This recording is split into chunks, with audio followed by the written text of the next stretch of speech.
கர்த்தருடைய பரிசுத்த நாமத்துக்கு ஸ்தோத்திரம். இன்னைக்கு நம்ம பார்க்க போற வேத வசனம் சங்கீதம் 34 அதிகாரம் 19 வசனம். நீதிமானுக்கு வரும் துன்பங்கள் அநேகமாயிருக்கும், கர்த்தர் அவைகள் எல்லாவற்றிலும் நின்று அவனை விடுவிப்பார்.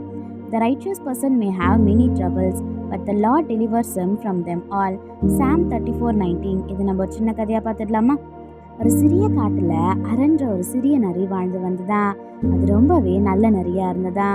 சிறிய விலங்குகளுக்கு எப்போதுமே உதவி செய்யுமா. அது எதையுமே அதிகமா எடுத்துக்கொள்ளாதா. ஆனா காட்டுல வாழ்க்கை சுலபமா இல்லையா. ஒரு நாள் கடுமையான புயல் காட்டின் வழியே வந்ததா.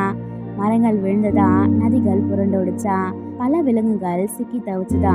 பல விலங்குகள் உணவு இல்லாம சிக்கி தவிச்சாங்களாம். அரண் அதனுடைய கோட்டைய பாதுகாக்க முயற்சித்தானா. ஆனா புயல் அதையும் சேதப்படுத்துச்சான்.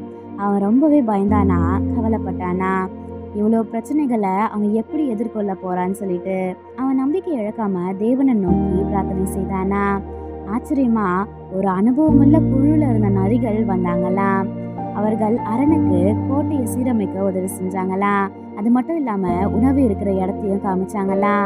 அரண் உணர்ந்தானா, பல சிக்கல்கள் வந்தாலும் நம்ம நல்ல நடத்தையோட இருந்தா ஈசப்பா கண்டிப்பா ஆபத்துல இருந்து காப்பாற்றுவார்னு.